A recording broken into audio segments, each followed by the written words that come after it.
صباح الخير يا احلى اخوات في الدنيا، عاملين ايه؟ اخباركم؟ يا رب دايما تكونوا بخير. طمننا عليكم، وحشني والله خالص كده من اخر فيديو نزلته. بصوا النهارده زي ما انتم شايفين كده، انا اول حاجه بدأت بيها الصبح يعني. بصراحه انا كنت عامله والله يعني عامله حاجات تانية يعني هوريها لكم في اخر الفيديو. بس قلت هنزل لكم يعني ايه الاول ان التنظيف وكده بره يعني تمام. بصوا بقى، قلت هبتدي بالروتين بره وكده عشان ايه اديكوا طاقة حلوة كده تمام. بشكركم على كومنتاتكم الحلوة، وبشكركم كمان يعني على كلامكم الحلو ودعواتكم الحلوة. ربنا ما يحرمني منكم ابدا بجد والله العظيم. انتم بصوا بتخلوني دايما سعيدة كده يعني. صراحة انا ما برتاحش غير معاكم في الكلام وفي اي حاجة. تعرفوا لما بكون متضايقة انا بحب ان انا منتج فيديو كده وانزله لكم. بحس بقى ان انا بصوا النفسيه بتاعتي حلوه لما صراحه بايه بتكلم معاكم. مش عارفه صراحه انا خدت عليكم كده مش عارفه. بس انتم عندي بالدنيا دي كلها، ربنا ما يحرمني منكم ابدا تاني والف مره كمان ربنا ما يحرمني منكم. بصوا بقى حبيت ايه يعني اصور مع لكم في الفيديو كده بالحاجات دي، يعني ان انا اطلعكم بره المطبخ مره بره البيت كده يعني، في الهوا كده وفي الطبيعه. مفيش احلى من كده صراحه. صراحه يعني بصوا والله العظيم الله يقوي الله يقوي كل واحد عايش في المدينه وكده. اللي حابب عيشته في المدينه عادي بيبقى عادي عنده يعني، واللي مش حابب ربنا يقويه. انا صراحه بحب الخضرة، بحب الأماكن الفاضية دي، الأماكن اللي هي إيه تكون هادية يعني، هادية وبسيطة كده. أكتر حاجة بحبها صراحة هي الهدوء، يعني إن أنا بصوا بحب الهدوء، وإحنا عندنا هدوء خالص كده، هدوء هدوء تام. بس لما بروح حتة وكده بحس إن أنا بصوا تعبت صراحة يعني. قلت ايه همسك المكان ده كله كده نروجه. ده بقى بصوا اول ما بنزل من السلم كده المكان ده انا صراحه ما يعني ما بروهوش قد كده ميه ساعات يعني ايه، بنضفه كده وارش ميه. والبرندة كمان ما بسيكهاش على طول يعني، ممكن كل اسبوع اسيكها مره، لكن بقيت الايام وكده بمسحها بالشرشوب. لان احنا طبعا عندنا يعني رطوبه جامده. لما مثلا كنت كل يوم نسيج البرندة وكده حسيت ان بصوا البرندة بقت توجع يعني، وطت خالص كده وباظت. ادعولي بس ربنا يكرمني كده وابلطها، لان بصراحة انا اتعجبت من البلاط بتاعها دي. يلا الحمد لله. بس مش عيب مش حرام ان الانسان يحلم يعني ان هو يعمل حاجة حلوة. وان شاء الله باذن الله لها وقت يعني باذن الله، وقت ما يريد يعني ربنا هعملها. لان عندي البلاط بتاعها بصوا من زمان يعني. هي بصوا يعني انا الشقه بصراحه انا بقالي يعني 17 سنه كده متجوز. هي كانت مبنيه قبل انا يعني داخله فيها، وهي كانت ايه قديمه يعني، ما كانتش قديمه قوي يعني، كانت حلوه تمام. بس هي البرندة صراحة يعني متبهدلة خالص كمان، وطت كده وبلاطها مش حلو، الشقة بحالها بلاطها اصلا مش حلو. بس يلا الحمد لله. ان شاء الله باذن الله عايزة بس اعمل الايه البرندة وكده اروقها ويشيل البلاط بتاعها ده واعمل بلاط غيره. ادعوا لي بس ربنا يكرمني كده ويحقق لي كل اللي بنحلم بيه، ويحقق لكم كمان كل اللي بتحلموا بيه والله العظيم. مش عيب ان احنا نحلم، مش عيب ان احنا بنحلم بحاجة او حرام. الحمد لله اولا على عيشتنا وكده. بصوا والله العظيم الواحد راضي بالعيشة، بصوا اقل من كده كمان. بس انا صراحة حلمي يعني في حاجات ياما عايزة اعملها اغيرها يعني وكده. ويلا ربنا موجود، وبصوا قادر على كل شيء. وقت ربنا ما يريد ان شاء الله هيريد يعني. هنا بقى ايه بصوا مسكت البرندة برضو مسحتها وكده عملتها بالشرشوبة. وكنت برضو مسحت الجزامة دي وحط عليها الشباشب اللي احنا بنلبسها وكده. اللهم صل على النبي. حبيت بقى ايه اعمل لكم برضو روتين كل يوم كده في الطبيعة برضو يعني، حاجات من دي كتغيير يعني. لان صراحة حبيت ان يعني حسيت ان انتوا حبيتوا الفيديوهات يعني ان الجو الطبيعي وكده. مش عايزة بقى دايما ايه احطكم في المطبخ يعني، هيبقى روتينات كده وروتينات كده باذن الله. ادعوا لي بس برضو ان انا افضل مستمرة كده في الروتينات، لان صراحة انا ساعات بيجي عليا ايام كده ما بنبقاش عايزة نصور يعني الروتينات وكده، ببقى عايزة اصور بس في المطبخ. بس انا صراحة حاساكم ان انتوا حابين كده ومش عايزة ازعلكم مني، قلت خلاص هنوع عليكم في الفيديوهات. وايه عشان طبعا ما زعلكوش مني، لان انتوا غاليين على قلبي، ودايما ايه بت بتعملوا الواجب وزياده كمان معايا.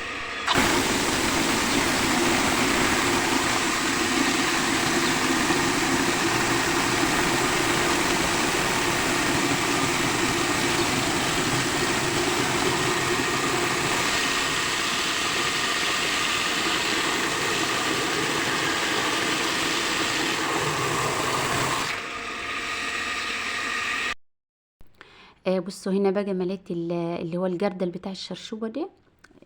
مليته من الحوض اللي هو بره وكده. بصوا الحوض ده كمان والله عايز له غسله حلوه كده. انا بغسله والله دايما، بس صراحه هو يعني في بقى اللي بيكب منه حاجات تحت الطيور وكده.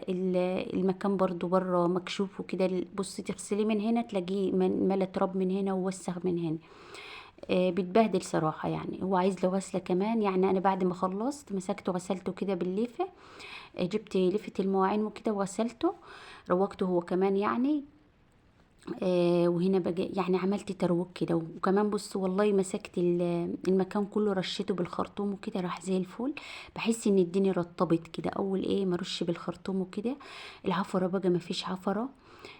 بيبقى الجو مرطب كده. بصوا البلاط عامل ازاي صراحة. يعني البلاط كتر خيره يعني. بس هو بصوا حتى وسطانية البرندة وكده مميلة، لان هو عندنا في الجبل وكده الارض بتريح يعني. عايزة بقى نشيل البلاط ده كله ونعمله. هو ان شاء الله مش هيكلفني ياما يعني، بس بصراحة الواحد لسه يعني ايه آه ما مش مستعد يعني صراحة. بصوا بقى عايزة اقول لكم اللهم صل على النبي، ان انا بص اول ما بمسح البراندة وكده وعندي شوية هدوم بنشرهم وكده يعني، وبخلص بقى كل اللي ورايا بتكون مرطبة كده وحلوة. بنجيب مثلا بقى الفطار نعمل كوباية شاي كده جنب قرصتين كده ونقعد في المكان ده. بص بقى عصافير بقى، صوت العصافير والنور كده والخضرة بتبقى القعدة بسم الله ما شاء الله عسل كده. والله العظيم بحب صراحة القعدة بتاعت الحصيرة بتاعتي دي. بعمل كوباية الشاي كده وباجي اقعد ايه في المكان ده كده. هنا برضو مسكت ايه كبيت شوية مية كده عشان العفرة. بصوا لما بتكب مية كده بتحسي ان الدنيا رطبت والجو هدا كده. وخلاص بقى كنت خلصت كده بره ومسحت البراندة زي ما انتوا شايفين هي راجت خالص. يا سلام بقى لو بلاط سيراميك ونضيفه حلو هتلاقوا الدنيا بصوا مش هبطل مسحان فيها ولا تنظيف فيه. بس زي ما قلت لكم الحمد لله على كل شيء. بس لازم ان احنا نحلم ونحقق كل اللي بنحلمه بيه يا رب. اللهم امين يا رب العالمين. حقق لنا كل اللي بنحلمه بيه يا رب. بصوا بقى تعالى ندخل على المطبخ. بصوا بقى انا كنت اصلا صاحيه بدري يعني من بعد الفجر كده صليت الفجر. وبعد كده بقى دخلت على المطبخ ودخلت بقى روقت الدنيا كده. وكنت مطلعه الفراخ دي حطاها في الميه يعني. كنت حطاها من بالليل وكده. مش بالليل والله انا جلكت كده بالليل يعني. كانت الساعه 1 او 1:30 حطيتها كده في الميه فكت. وقلت علشان اول ما نقوم كده نبتدي بقى ايه الروج ان نتبل الفراخ وكده قبل ما اعمل اي حاجه. دخلت بقى على المطبخ بتاعي روقته كده خليته زي الفل.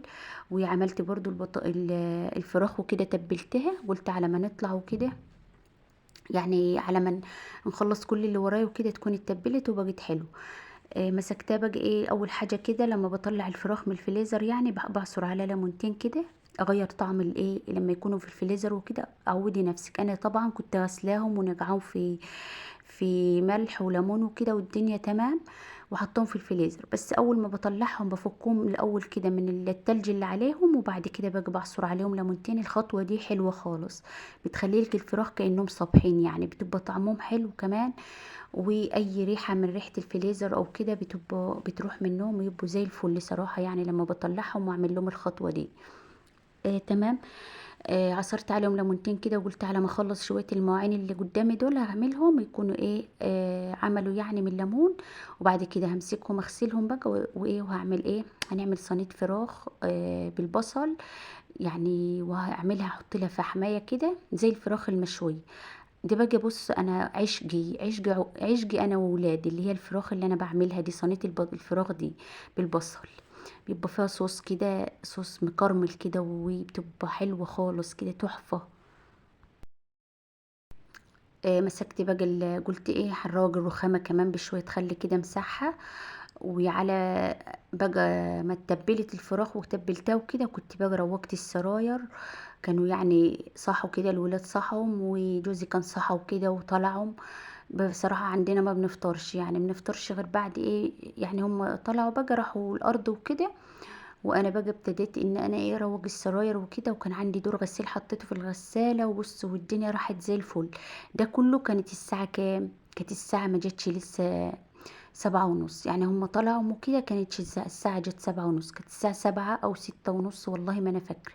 بعد ما عملت الفراخ كمان وتبلتها والدنيا راجت في المطبخ، وطفيت النور بتاع المطبخ بتاعي في هدوء كده، والدنيا راحت زي الفل.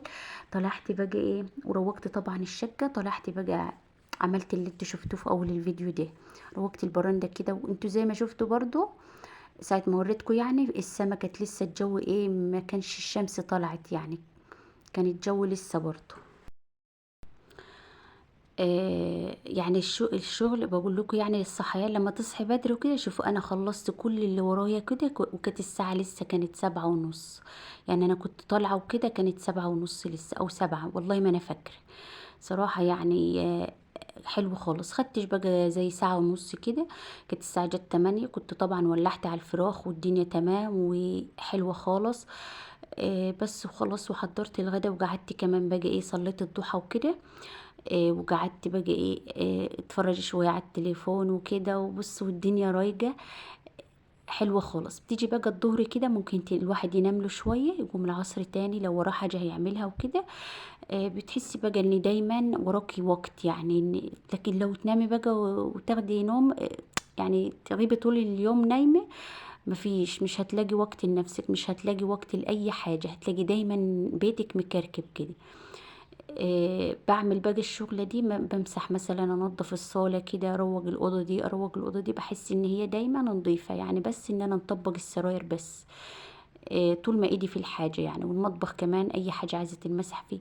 بصوا عايزة اقول لكم يعني، لو تحبي تعملي الحاجة من قلبك كده ودايما تكوني نشيطة كده، هتحسي براحة نفسية بصراحة في حياتك كده. حتى لو ما بصي انتي الدنيا مزنجة معاكي او كده، او حياتك بسيطة خالص، والله هتحبيها برضو. انا صراحة يعني بصوا بحبها في كل حالاتها، لاني بصوا هي بحلوها بمرها هنعيشها برضو، وهنقول الحمد لله، ولنا رب كريم، وربنا يكرمنا كلنا كده ويحقق لنا كل اللي بنحلمه بيه، ويكرم كل مشتاق يا رب، ويشفي كل مريض يا رب، اللهم امين يا رب العالمين. بصوا تتبيله الفراخ دي تحفه، انا مش عارفه انا تبلتها معاكم. اه تبلتها انا انا بتكلم صراحه، وما بشرحش بقى الفراخ وده كله، لان انا عاملاها معاكم قبل كده. انا بس بكلمكم في الروتين اليومي بتاعي اللي انا عملت ايه وكده.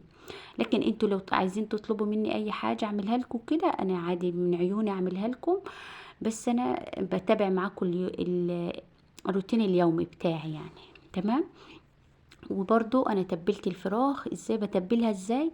بحط لها طماطمتين، جرنين فلفل، بصلايه كده، بضربهم في الخلاط بالتوابل بتاعتك بقى. توابل فراخ، فلفل اسود، كمون، ملح، مثلا مكعب مرق، جوز الطيب. بص اللي انت عايزه تحطيه بقى حطيه، البهارات اللي انت حابه تحطيها صراحه حطيها يعني. حبه صغيرين من القرفه، عود نعناع لو عندك. ده كله بقى بضربهم في الخلاط، وبعد كده بكبهم على الفراخ، واحلى فراخ تاكليها. بصي تحفه كده. بطيبها بس على البوتاجاز، مش هقول لكم في الفرن ولا اي حاجه.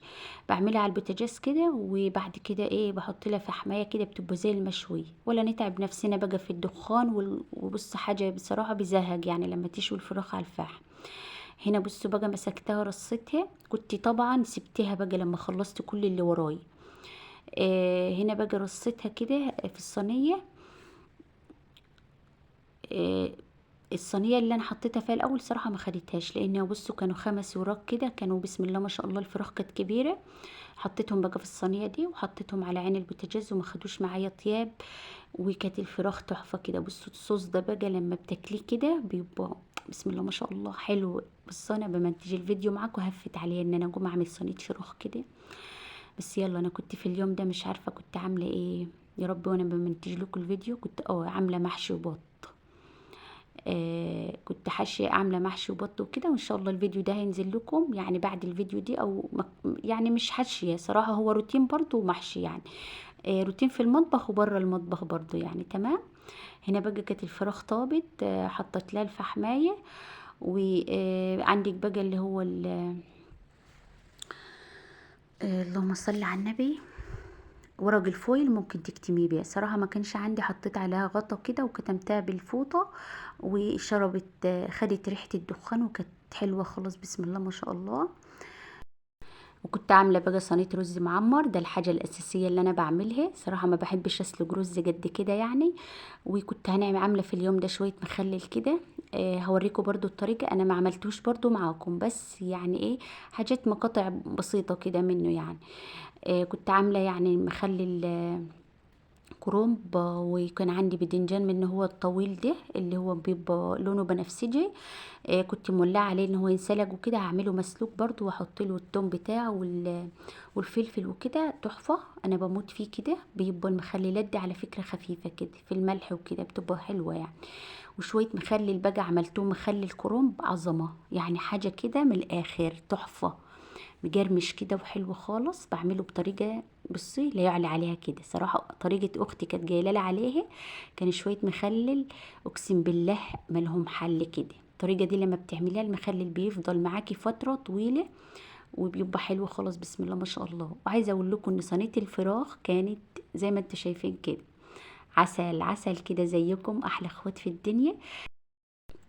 ربنا ما يحرمني منكم ابدا. بصوا بقى، انا النهارده في الفيديو ده عليت صوتي شويه يعني ايه، مش عارفه بقى، هو كده حلو كده الصوت يعني. انا بحس ان هو صوتي عالي في التليفون بتاعي يعني. تمام. بصوا بقى الصوص ده، وده كان روتين اليوم. يا رب يكون عجبكم كده، ويكون خفيف كده على قلبكم، واكون ضيفه خفيفه برضو على قلبكم، احلى اخوات في الدنيا. ربنا ما يحرمني منكم ومن دعواتكم الحلوه ومن لايكاتكم الحلوه اللي انتوا بتحطوها لي. تسلم ايديكم على اللايك. بصوا بقى، كان عندي برضو شويه طبيخ اللي هو طبيخ كوسه وكده، كانوا يعني ايه من اليوم اللي قبله بصراحه. بصوا بقى، كنت ماليه الحله دي بحالها، بس الولاد كلوها وبألف هنا وشفا. كانت شويه طبيخ تحفه كده. يلا مع السلامه، اشوفكم في فيديو جديد على خير ان شاء الله.